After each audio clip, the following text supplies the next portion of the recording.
fragile, very fragile.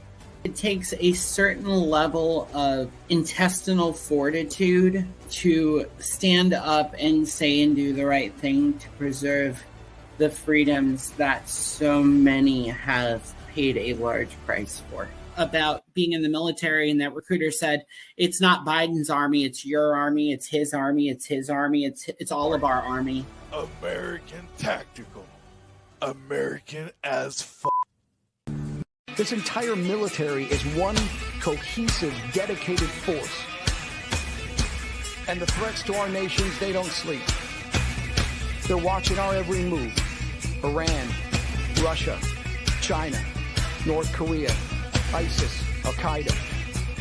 They may be watching this right now. Our military should not be mistaken for a cable news gabfest show. We don't care what you look like. We don't care who you voted for, who you worship, what you worship, who you love. It doesn't matter if your dad left you millions when he died or if you knew who your father was. We have been honed into a machine of lethal moving parts that you would be wise to avoid if you know what's good for you. We will not be intimidated. We will not back down. We don't want war. But if you want war with the United States of America, there's one thing I can promise you, so help me God. Someone else will raise your sons and daughters. Make it clear that the views expressed by our host are not considered the official stance of NBR views. Remember, this is all about having fun and enjoying the ride. So welcome to my house. Welcome to my house. 'Cause these are my people.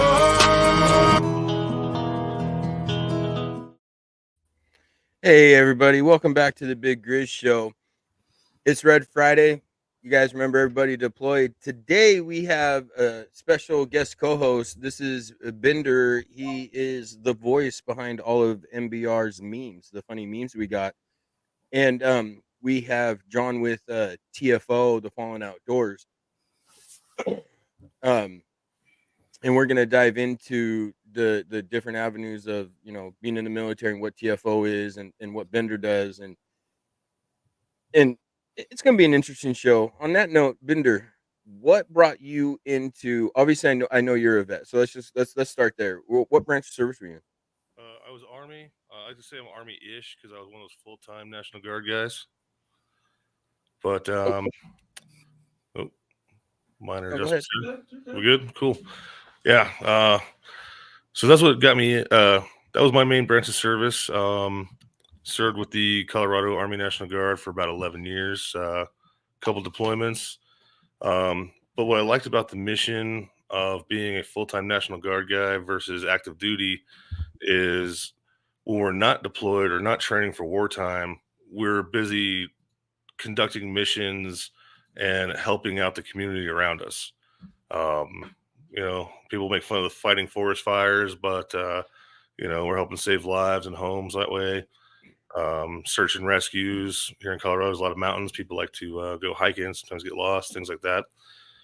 So I felt like it was a good mission, and I was proud to maintain those aircraft to keep them going. How long were you in? I did 11 years. Got out on a medical issue, so it's kind of like an odd number. So you were National Guard all 11 years? Correct. And I was full-time for about 8 of those 11 years. What was your MOS? 15 Gulf, aircraft structure repair. Oh, so you were a mechanic, just an airplane mechanic. Yeah. Okay. What brought you to do what you do right now, being a funny voice with memes and stuff? So it kind of all started back around 2014 timeframe. It wasn't long after I got out, and when I got out, it was kind of a real quick, short, like it was a very accelerated process.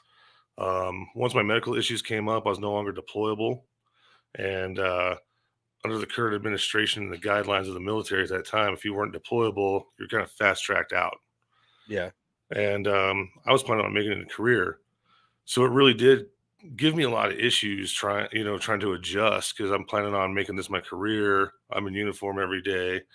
Then all of a sudden, kind of like, oh man, I got to start from scratch. But getting into some of the online groups that were big at the time, and one I really identified with was the old dysfunctional veterans group back then. And so just interacting with other vets and just kind of sharing stories, sharing jokes and things like that. I found that I really kind of had fun, like making some memes and kind of if I could get some other guys to laugh and stuff like that. It made me feel good, made me feel like I was continuing my service in a way. Because for guys who get out when they plan on it, like, okay, I've done my 8 years, I've done my 12 years, whatever their contracts are.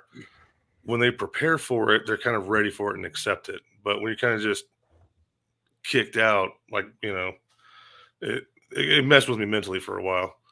But being in that group and then just kind of making the jokes and getting the guys to laugh, especially when you came across guys that were struggling a little bit, reaching out to them, talking to them, kind of trying to find a way to make them find the lighter side of the situation they were dealing with.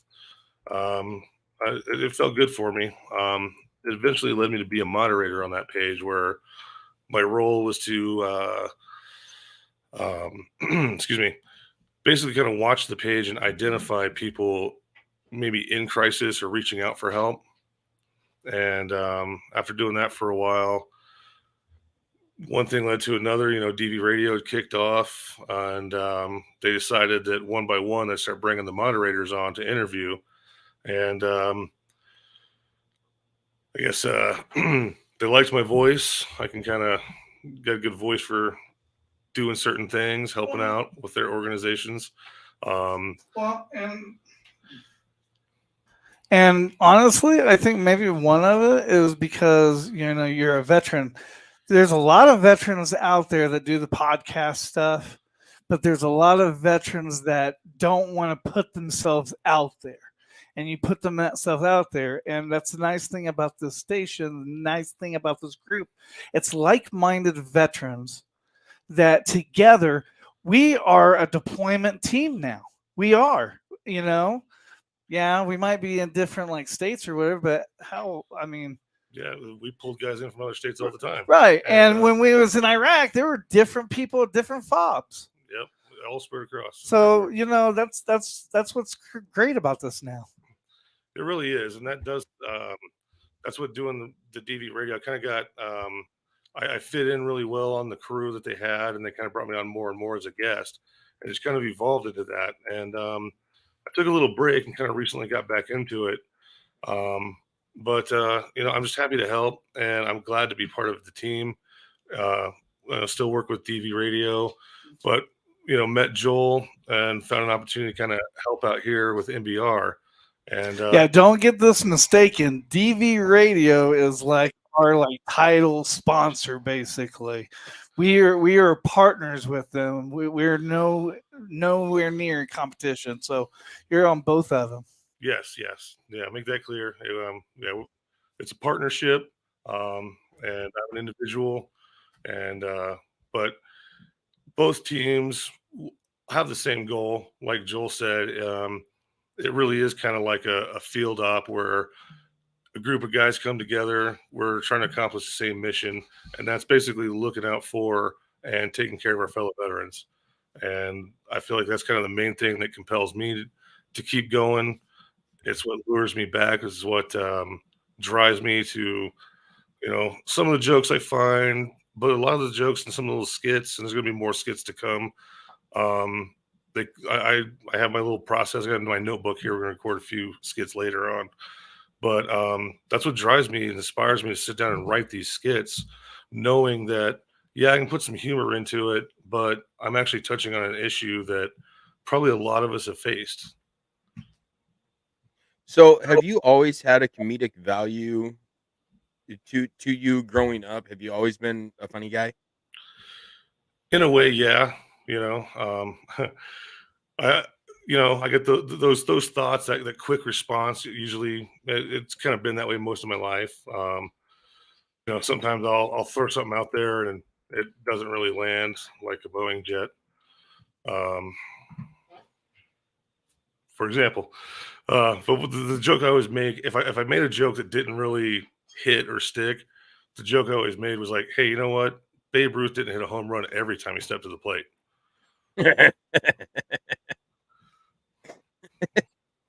The Great Bambino. Hey, all you guys on TikTok, thank you for watching. I just My wanna throw that favorite out. one is when you was talking about, hey, when you're at a funeral, what's the worst thing that you could do? The corpse. That's my favorite one. That's terrible. Oh, oh wow.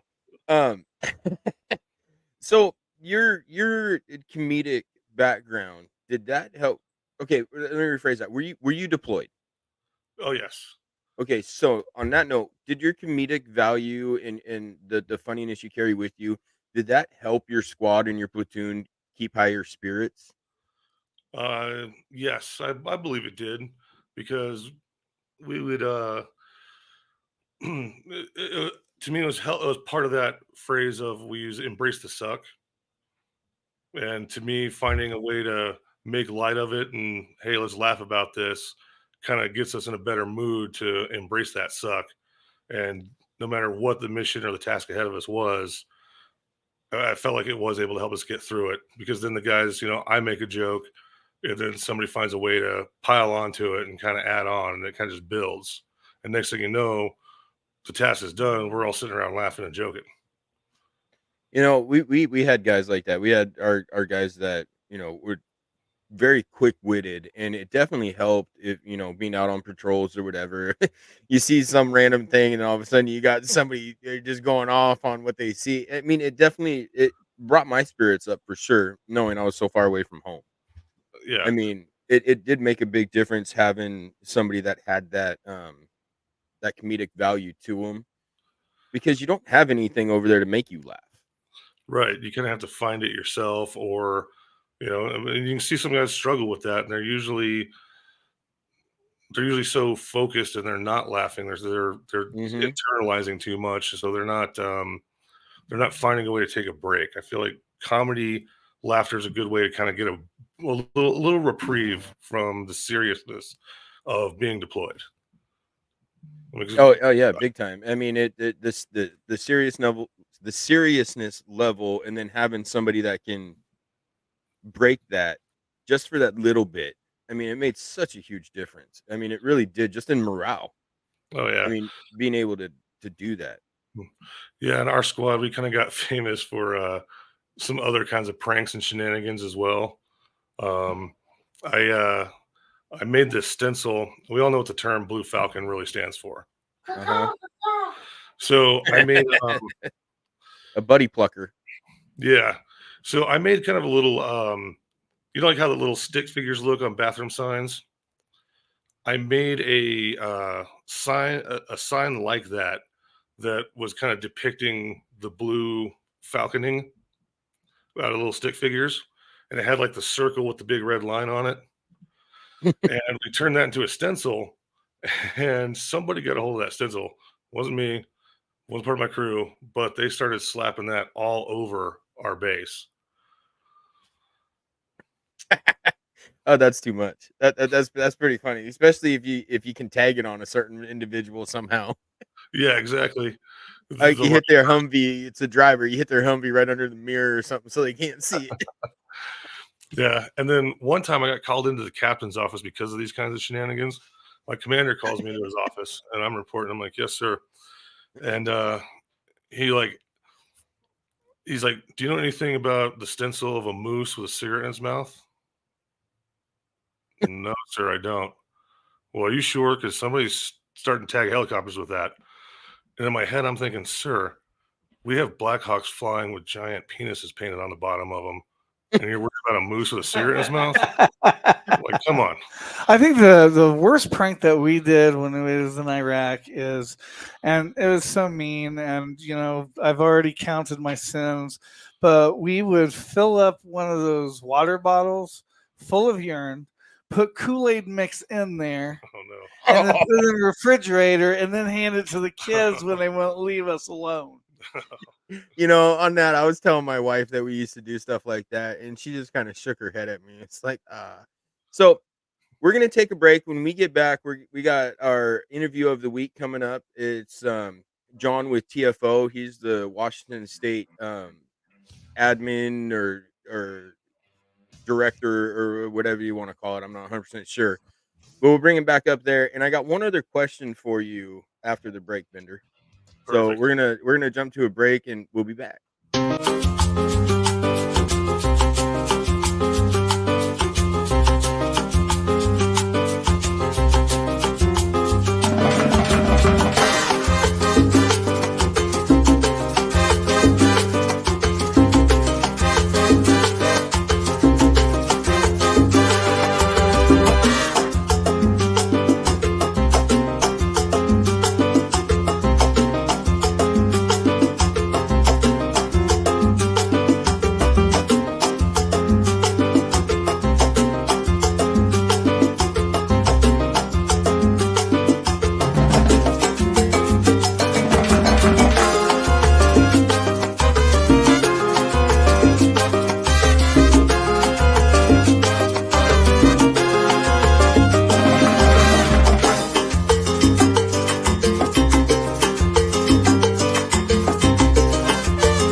Hey guys, Noelle here. In honor of our soldiers, our military personnel that are currently deployed right now, I wanted to take the time to personally thank you guys from the bottom of my heart for all that you guys do, even the veterans.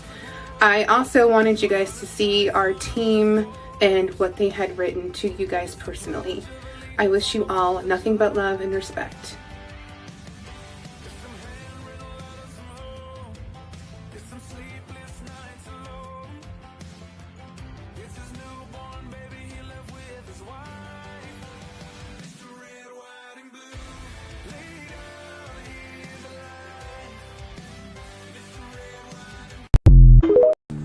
This entire military is one cohesive, dedicated force. And the threats to our nations, they don't sleep.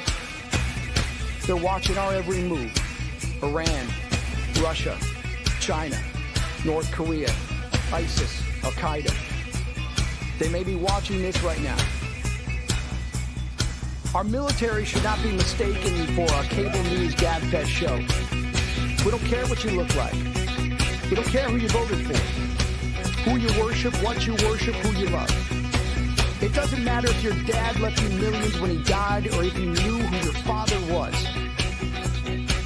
We have been honed into a machine of lethal moving parts that you would be wise to avoid if you know what's good for you.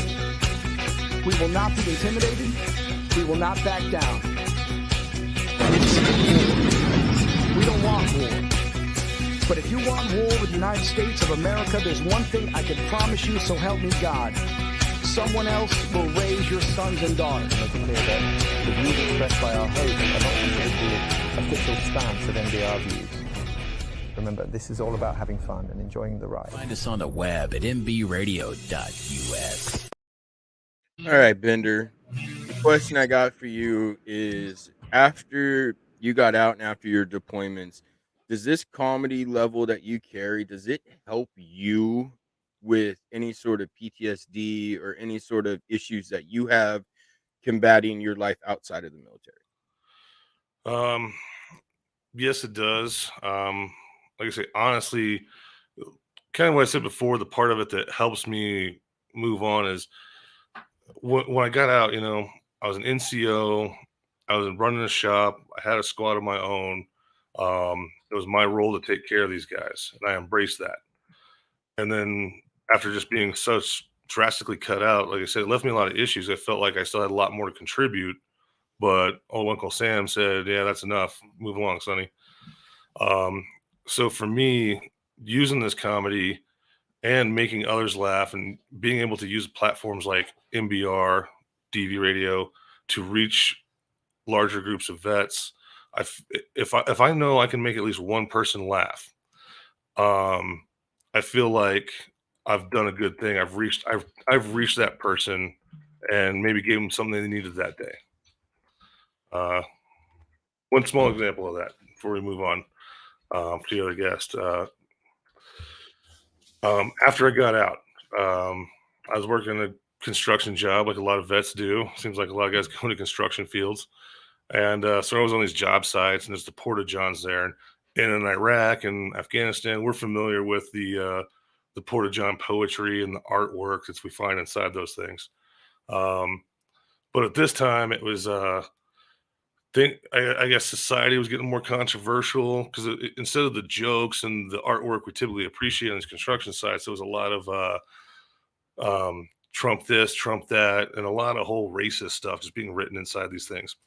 And I'm sitting there doing my business, and I'm reading this wall starting at the top, and I'm looking all the way down, coming down right about eye level where you're sitting there is where it stops. And it's just all this people going back and forth, just being just complete jerks to each other, like just real low, real ignorant, racist stuff back and forth to each other. And so right there at the bottom, I'm sitting there and I'm reading all this stuff. Right there at the bottom, I just write, "Can we stop all this arguing and get back to drawing dicks like we used to?"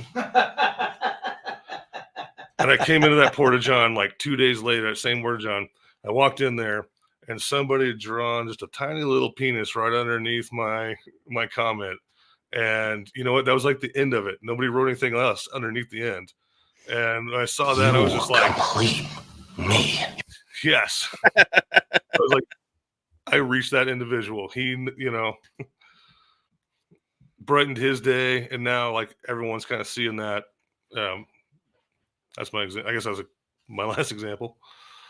All right. So we're going to bring up our a guest, our interview of the week today.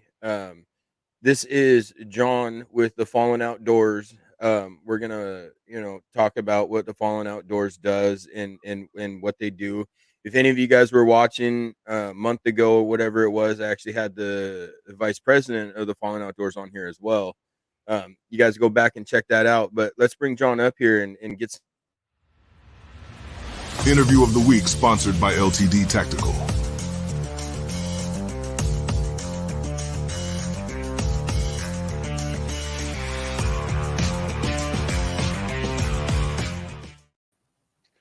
Hey, John, how's it going? Oh, not too bad. Morning, guys. Morning. Well, it's afternoon, so Time's relative. Morning somewhere in the world. yeah, no kidding. It's So 5 o'clock somewhere. if I remember right, John, you said you were in the Navy, right? Yep, 20 years, retired, E6. Okay, so when did you enlist? I enlisted in August of 90, retired August of 2010. What'd you do? What you can talk about? I don't know. I don't remember exactly what you can and can't talk about. I was a boiler technician. I ran boilers on ships. So I was down in the engine room. So I supplied steam to the generators, steam to the main engines, provided fresh water to the ship, electricity, AC, the essentials. So was there a certain type of ship you were on, or was it wherever you were needed? Wherever I was needed. I did 5 different ships throughout my career. I was stationed in Guam for 5 years, Hawaii for 7, Japan for 3, and then I went to Bangor, Washington for 3, and then San Diego for 2. So can you tell us what ships you were on, or is that something you can't talk about? They're public. I was on the USS San Jose out of Guam, the USS Holland out of Guam. San Jose was a supply ship. We were basically a floating Safeway or floating Walmart. And then the USS Holland was a submarine tender. We repaired submarines. Then I went from there to Hawaii, where I was on a floating dry dock, where we docked submarines. And then I went to the USS Willamette, which was a oiler. We carried about 7.5 million gallons of diesel fuel and JP5 jet fuel. And we replenished the ships as they needed fuel. And then from there, I went to the shipyard in Pearl. From there, I went to Sasebo, Japan, did a USS Juno. It's LPD. We carried Marines. And then from Juneau, I went to Bangor up to the Trident subbase, played with the Trident submarines, the big boys. And then from there, I went to San Diego and was stationed on the USS Peleliu, which is a LHA helicopter carrier. Interesting. That carried Marine helicopters and Harriers, and was getting retrofitted for the new, what was it, the F-35s, the new ones. Oh, okay. They were getting retrofitted for that. And that's where I retired out of. So I honestly don't know how the Navy works. Is a deployment considered being on a ship for you guys? Or? We would do deployments on the ship. We would go out from anywhere from 4 months to, I did a deployment. One of my deployments in Japan was 13 and a half months. So in that aspect, did you deploy to any like wartime zones, like OIF or Desert Storm or anything? We went to Desert Storm in 92, 93, and then we went to Kuwait in 04, 05. We carried the 31 Mu, I think it was, out to Kuwait for the elections in 04, 05. Yeah, I was there. So we were there. It was originally supposed to be a 4-month deployment, turned into 10 and a half months. Yeah. Well, my first one was, like, I was in the invasion. It was only supposed to be 3 months. Ended up being a year and a half. So there we go for our government and telling people, putting us where they need to be. Yeah. Just prior to that, we had spent 3.5 months underway training with the Thailand Navy and Marines. Got sent home, was home for less than a week, and then turned around and headed out to Kuwait. And they're like, oh, yeah, you'll be out there 4 months. And 10 and a half months later, we finally come home. So that was our, 13 and a half months, 14 months. So what's it like being on a ship for that? I refer to it as that old Bill Murray movie, Groundhog Day. Okay. Same thing every day. Same thing every day. When we're out there in the ocean on the sandbox side of it, we do we call it the Sandbox 500. It's a 3 mile by 1 mile by 3 mile by 1 mile. You make a left turn every 3 miles. So we spent 2.5 months out there patrolling. They're called A-Bot and K-Bot. They're two oil platforms that produce 70% of the world's oil. And they have a security detachment. And so what we did, we were support ship for those. So we would go 3 miles at just over 3 miles an hour just to stay ahead of the current, make a left turn, go down a mile, make a left turn, go back to 3 miles just fast enough to stay ahead of the current, make a left turn, go a mile. Did that for 2.5 months. That doesn't sound fun. I can say, like, with Bender, I'd rather be on the ground because you got stuff to walk around and you see different things on a ship. Like you said, it's Groundhog's Day. Groundhog Day. I went on that deployment. I went probably 10 weeks, 11 weeks without seeing the sun. Yeah, no, I couldn't do it. There's no way. I don't know about Bender, but there's no way. I got to have fresh air and I got to have sunlight. I couldn't be stuck on a ship like that. Yeah. Well, I was 6 hours on, 6 hours off. And you get into that routine. You get up, you go to bed, get up, go to bed. And I finally decided one day they had a Steel Beach picnic. And I was like, well, let me wander out there. And I couldn't even open my eyes. The sun was so bright. I stood there like this for probably 20 minutes just to try and get my eyes adjusted to looking at the sun. Man, that's horrible. Yeah. Hey, I was we're so gonna take pale a and- break. We're gonna take a break. When we get back, I'm gonna bring up the Fallen Outdoors webpage, the Washington webpage, and Okay. we'll just the spotlight's on you on this one. And Bender, if you have any questions about it, please ask him. Because TFO is nationwide. So there's stuff everywhere for vets to do with TFO. So when we get back, we're gonna dive into that. And Yeah, I got a little comment about some of the places he was stationed when we get back. all right. Attention, all troops. Are you ready to stay connected with the latest news, entertainment, and information tailored for our armed services? Look no further than MBR. Here at MBR, we're more than just a radio station. We're a lifeline for those who served from the front lines to the home front.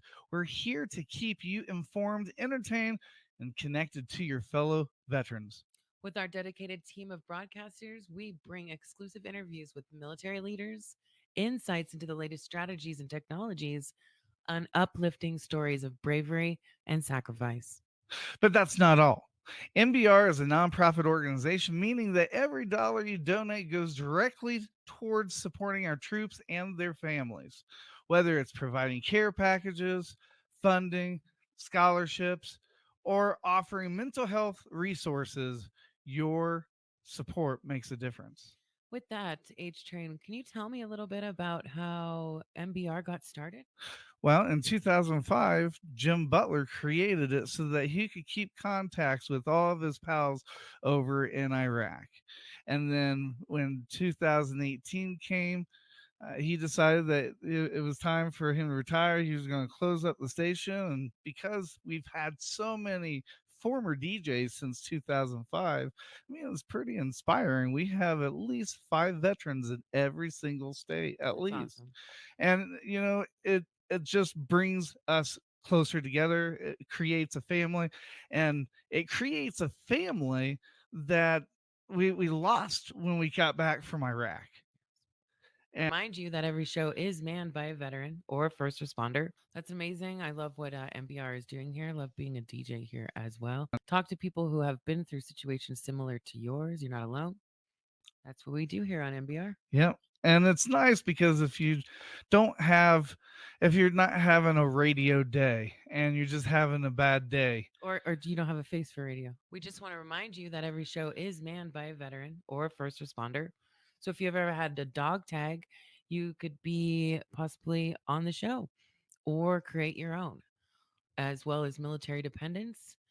Together, we'll stay strong, we stay informed, we stay connected. So visit our website and download our app today, MBR. MBR, serving those who served while giving veterans a voice. Brandon Stokely here, and I want to encourage every single one of y'all to keep grinding, keep fighting, keep practicing, keep getting those reps in, because that's what's important, right? Keep building, laying down that foundation, and keep working at it, keep practicing.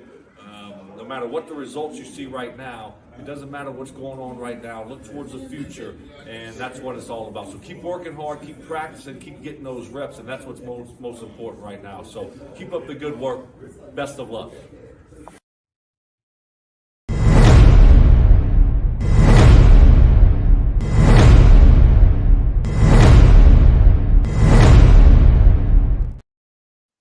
Hey, welcome back. Not sure where my face is, but that's okay. You guys can hear me. So, John, let's walk through this. I'm on the home Okay. page. What's this National Kayak Fishing Series? I mean, that's the first thing I see. It's a group that got together. They do just all kayak fishing. Several of the different teams throughout the U.S. have guys that do kayaks, and they just go out and do the fisheries like we do. A group here on the Lower Columbia, they go fish for sturgeon with kayaks. On a kayak? On a kayak, yeah. There's no way. Sturgeon can be 20 feet long. That's just going to drag a kayak around. Oh yeah.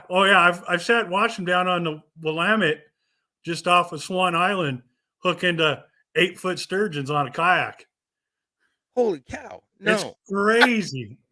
It's funny to watch them. I don't know if you guys have seen a sturgeon, Bender and H. I don't know if you guys have seen a sturgeon, but we're limited on what we can keep, and when it's open, it can only be a certain size, and it has to be in between the minimum and the maximum size of that, right? Right. But those things are prehistoric. There's some that are 20, 25 feet long in the Columbia River. Are those the ones with And like the gnarly teeth and stuff? Like, they don't have teeth. They have okay, a big suction cup. Yeah. it's even But worse. they have Wow. the big scales. I mean, huge scales on their body that you can actually take off and use to like cut steaks and stuff with. They're very sharp. Yeah. But can you imagine hooking into a 1,200-pound fish in a kayak on a river? No, that's not for me, Oh bro. boy. No. They get drug all over the place. Oh Because man. they're trying to hold a fishing pole and pedal with their feet. And yeah. That, I mean, I know the That's feeling of vicious. how hard to fight like a largemouth bass. Like I know that kind of a feeling, and that takes some work. But if yeah. I'm on a kayak where I have no control and the fish is leading me around, no, And thank it's you. 3 times the size of the kayak you're in? Yeah. No, So, I'm yeah, it's good. crazy. So, you guys, let's talk about this 25 Days of Christmas. It's coming up. I actually donate to it. My fishing jigs. It's something TFO does. It's nationwide. Everybody that's a part of it, from what I understand, we can donate to it, and a name gets picked per day from December 1st to the day of Christmas. Correct? Yeah. So I know this last year I actually was picked, and I got a kit of plastic stuff, plastic salmon steelhead beads. It's pretty cool. What brought that up? Eric started that several years ago just to kind of boost morale during Christmas season because our veterans, the holiday season sometimes is kind of hard for some of our vets. So he started out to kind of boost the morale of the members. And it started out kind of small. It was 1 or 2 giveaways a day. And then it just kind of year by year got bigger to where, I mean, it's $100,000 plus of stuff given away every year. Yeah. That's amazing. Yeah. I know one year a guy gave away 17-foot boat fully loaded, but the catch was you had to drive to South Carolina to pick it up. I would be okay with that. Yeah. There's trips given away. The only catch is you have to get yourself to the trip, wherever the trip's at. This year, I think this past Christmas, I did 8 giveaways for different stuff. I reach out to vendors out here and sponsors to get stuff to give away. I do some on our local page for trips because it's easier to do the trips on our local pages because I don't want somebody driving, from the East Coast to come out here and fish for trout. So I'll put a trip like that on my local page for 25 days of Christmas to keep it local, but I'll do, tackle giveaway or game call giveaway on the national page. Yeah, no, that I can see doing like a steelhead salmon trip or something, that if somebody wanted to come out for that, because I mean the East Coast, you don't have that. They don't No. have those. I mean, it is what it is. Unless you go to Michigan or Ohio, you ain't getting a steelhead over there. No. So the 25 Days of Christmas is an amazing thing, and if you can get on Facebook and look up the Fallen Outdoors and become a part of it, and you'll see everybody will start posting, the stuff they're giving away, and ask a simple thing like, post a picture of you with a certain fish or anything like that to be in the drawing for that, and then it's randomly selected drawing after that. Yeah. So let's talk about this. This is obviously a ram. It looks like. Is this one of the hunting trips and stuff you went on? We're just kind of gonna go through pictures and you can explain kind of an event it was, because this is the Washington page. This isn't the national page. Okay. I don't recognize that one. That might be Josh. It looks like it's just a bow and it looks like a ram Yeah. or a mountain I goat with wasn't. horns. Yeah, I wasn't involved in that one. See, that feels more my speed than getting drugged. I'd rather fight a goat than have to be drug around by a prehistoric fish. Yeah, Yeah. but yeah, man, you get some of that. That's probably one of the best tasting fish I've ever eaten in my life is a sturgeon. Sturgeon. And Yeah. and you get it canned like tuna. You'll never want to eat tuna again. I took one of the sturgeon I've caught and soaked it in teriyaki and smoked it. Ooh, Yeah. ooh. So this is obviously a hunting trip that it was for. What is that? A turkey? Turkey. Yeah, that's one of our turkey guys. So this is one of the trips that get raffled off or Yeah. drawing off or whatever. So that's the other thing with the Fallen Outdoors, you guys. Everything is free to a vet except for the transportation to get to where you need to go, or unless you have to have a hunting or a fishing license in that area. Yeah. That's on the person. But once you're there, I mean, this was definitely looks like a hunting trip. Yeah, that's one of the waterfowl groups got together over on the west side. Oh, nice. Duck hunting. Duck hunting. Yeah. That looks like pike or walleye. Walleye. Is that walleye? Oh, Yeah, walleye. that's So walleye good trip. to eat. Oh, Yeah. so good. Nice. Fish tacos right there.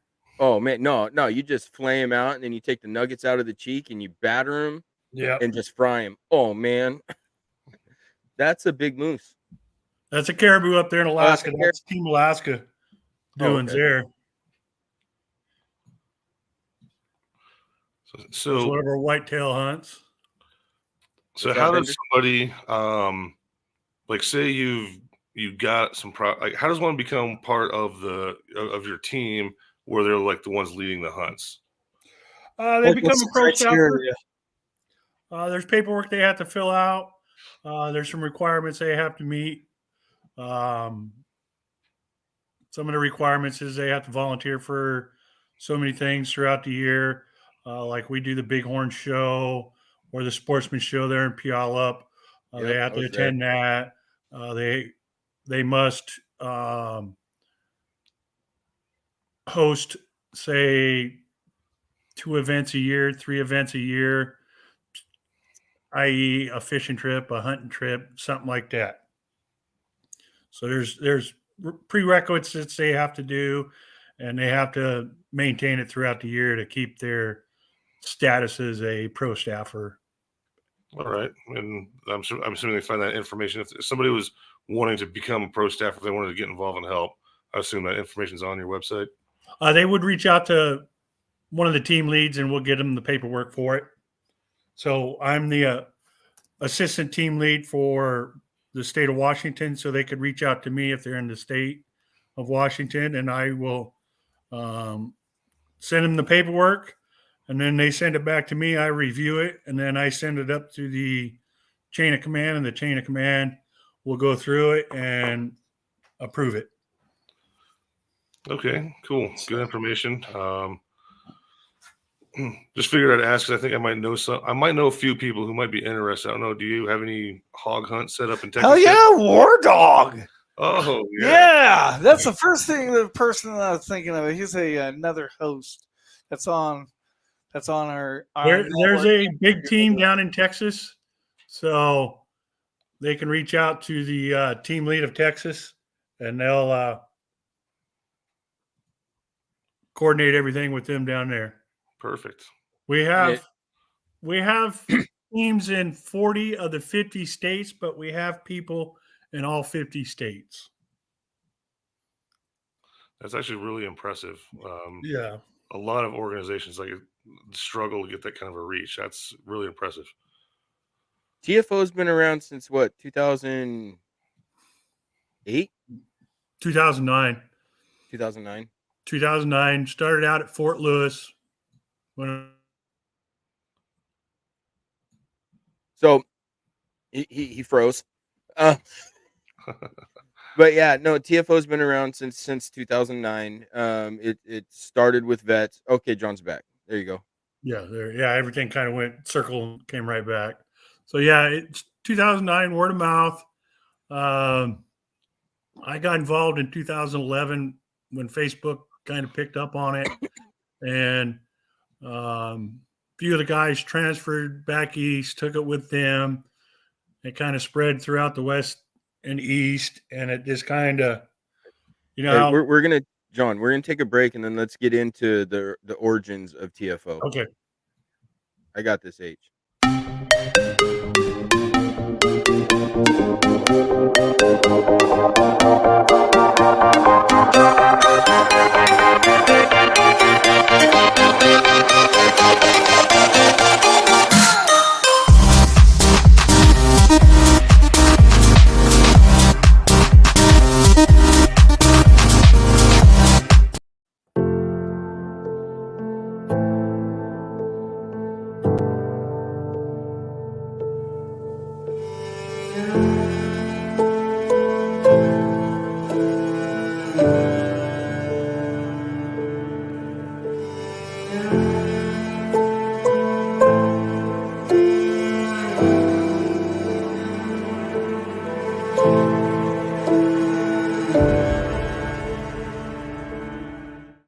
Stats tell that each day, 22 veterans commit suicide due to PTSD.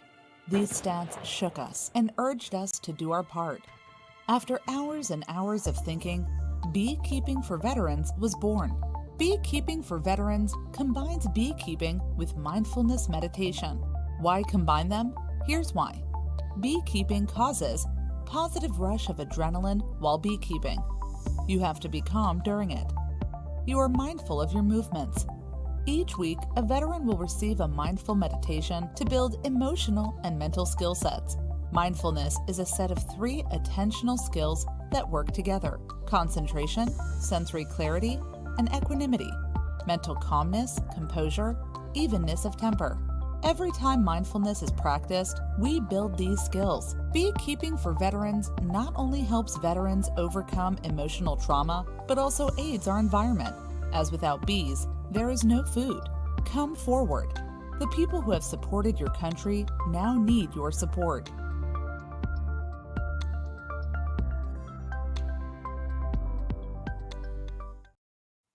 I think Okay. I think he respects me enough that he'll want me to succeed enough that he'd be okay with it if that was what, like I don't know, like, oh, this is what's best for him. Just let him, I feel like. So I totally forgot or seen the hit the rejoiner separately. My bad. I seen it just as it was ending. So I screwed up on that one. My fault. I was like, where's the rejoiner? No problem. I seen it right at the end of the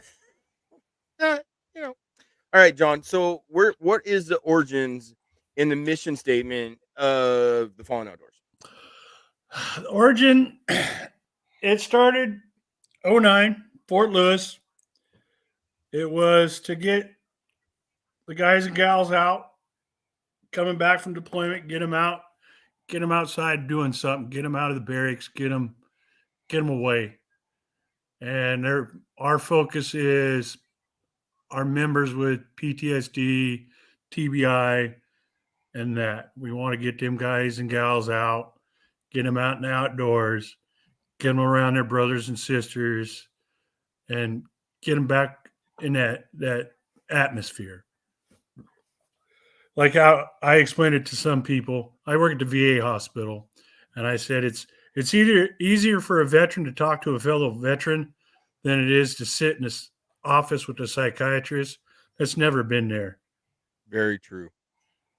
I mean, when I host these fishing events like Brewster coming up and Hayden there last month, I will put 4 guys or gals that don't know each other on a boat together.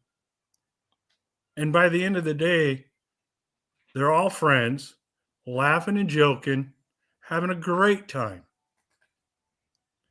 But at the beginning of the day, they didn't know any of them from Adam or Eve, you know?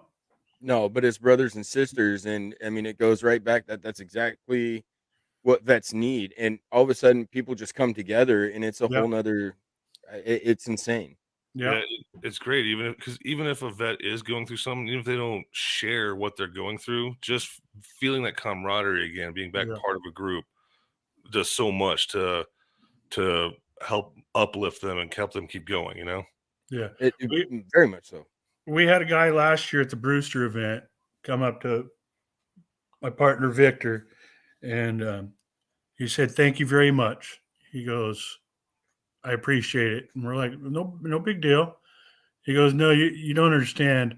He goes, "I'm married, got a couple kids, got a job." He goes, "This is the first day I didn't want to put a bullet in my head." He goes, "The PTSD just is that bad." He goes, "I've been afraid to come out and do something like this because I've been scared. But now I see this and it gives me a different look on life. I want to live now." Well, and then you put a bunch of vets together on, let's just say, like Brewster Pool. You put a bunch of vets together, and then it's all vets on the boat, just like the boat I was on last year. It was all vets. Even the captain of the boat, he was a vet. And the stories that come out and the experiences that other vets are more willing to talk about to another vet because there's an understanding there. It takes that weight off of them for however long it's going to be, and just to know that you guys are doing something good to help vets in the Yep. long run. I mean, it's just an awesome thing. Yeah. And it's And just amazing at the amount of people that we meet and how many people we touch doing this stuff. so I'm going to read the history real Yeah, quick. while you do that, I just wanted to relate to you guys that right now, viewing wise, we have a lot of viewers on TikTok and a lot on Facebook. So, people that are viewing, if you have questions, you can comment and ask him as well. So I'm going to read this history out to you guys on where TFO came from, or what brought it up. And it says, what began on a remote mountaintop on a post in Afghanistan in 2008 with 3 soldiers, Staff Sergeant John Bates, Specialist Eric Finnegan and Specialist Eric Bacon. The Fallen Outdoors was officially established in 2009. Year after year, the Fallen Outdoors grew and expanded. In October of 2015, TFO was awarded their 501(c) status. Today, TFO serves tens of thousands of vets a year across the United States. What started off as a simple idea to help veterans get outdoors has transformed into a mission and a lifestyle that our TFO nation lives every day. So, I mean, that's just amazing that it started in a mountain in Afghanistan, and it was 3 people talking like, "Hey, let's do this," and then it grew into this, and it's a nationwide thing. And I don't know, I'm glad to be a part of it. Yeah. I'm glad to donate on the 25 days of Christmas to get out and do the different types of fishing and stuff with you. It's a blessing in disguise. Yeah, our West Coast page has 27,000 plus members just on our West Coast page. Oh wow, really? Yeah. On Facebook? Yeah, on Facebook. Okay. Let me see. And I think if you look, I'm trying to pull up the rest. Well, we're looking at those up. I was just going to say that, like we were talking a little bit pre-show, and I think it's so good. And like, I think part of the reason it's so successful is for some reason, something with vets being out, getting back out into the outdoors, and how typically they'll sleep better on that sleeping bag on the ground than they do at home in their beds. Just something about, I don't know if it's a familiarity thing from us going out to the field and doing that training, if it's just a getting back to nature kind of deal. I mean, I don't know what it is, but I think that's part of the reason why it's so successful. And well, obviously it takes the hard work of guys like you and like the original founding members, they had to put work in to kind of get this to spread. So it takes your hard work to keep it going. But I think you guys have hit on something that is something that kind of is all vets feel like is a good cause. Like they feel it is. Yeah, they see the need for it, and they feel the desire to want to do it or want to help. And honestly, TFO, you guys are a ray of hope for foundations that are just starting. For example, Lady Liberty Foundation that I'm a part of, and we're building it up now. And to see how it started with just 3 people to 15 years later, there's over 100,000 people nationwide. It's a ray of hope knowing that these foundations that are trying to push that way and are hitting roadblocks or are getting stuck on stuff just to keep pushing, because it'll eventually be where it needs to be. And TFO is a perfect example of that. Yeah, I think the TFO is one of, if not the largest nonprofit that does what we do. Mm-hmm. I mean, you have wounded warriors, but to be, part of that, you had to be wounded and all that, and it's paid membership to where we're completely nonprofit. You served 1 day or 30 years, we take you. You ain't got to be wounded. You ain't got to, you got a DD 214 in hand, you become a member. There's so many other organizations coming out nowadays that are doing the same thing, but we are on the forefront of it. We've been around the longest. We've laid the groundwork down for a lot of these up and coming groups to do their thing. So we got a couple minutes left before the show's over. Let's talk about events coming up this summer on the Washington level or the West Coast level. Okay. We have Team Washington has a thing coming up Memorial Day weekend at American Lake for the West Side guys. June 6th. Let me look at my calendar and make sure I'm correct. June 8th is Yale Reservoir event with Donnie Hyde's group. They're doing that. We're doing the Brewster event July 20th at Brewster. And then August 23rd and 24th is the Lipstick Challenge out at Bowie 10. That's not for guys. That's not for guys. That's all female. So, hey, I know. Dang. To clarify. Yeah, we'll be part of that, and then there'll be some small hunting trips coming up throughout the fall that we'd be putting on. So keep an eye out for those. The Brewster event. That's a sockeye trip. Big sockeye. We got seats for 110. We have a landowner that donated 11 acres for camping. And the Friday night before, we'll be doing a seafood boil. It's so good. We're getting crawfish, frog legs, some walleye, and some crab legs. Oh, you guys are stepping it up. Last year was just crawdads. Just crawdads, yeah. We're stepping it up this year, making it bigger. So that's awesome. So we'll be doing on that note, I want to throw out a couple plugs. Obviously TFO and Lady Liberty Foundation. They're my main foundations that I'm a part of. Need to get their names out there, get more vets any vets that you guys know that are having issues, tell them to hit one of these foundations up and see if there's help there. Whether it's getting a hold of TFO and you just want to go fishing, but you don't want to do a whole event, there's enough vets that are willing to go fishing. I can promise you, if a vet called me and said, "Hey, let's go fishing," I'd be like, "Okay." I mean, it is what it is. But on that note, thank you, Bender, for jumping in and showing up and being a co-host. And John, I really appreciate you jumping in here and taking your time out to explain TFO. Hopefully this gets out to some more vets, and we double the following and get more vets out there and push to help that 22 a day. So thank you guys for jumping in today, and stick around until after the show. Thank you. Thank you. That's the show for today, everyone. Thanks for listening. We'll be back next week with an all-new show. And remember, you can listen to us again and again. The podcast of this radio show is available right after we go off the air tonight, anywhere that you can get your podcast episodes. And thanks for joining us.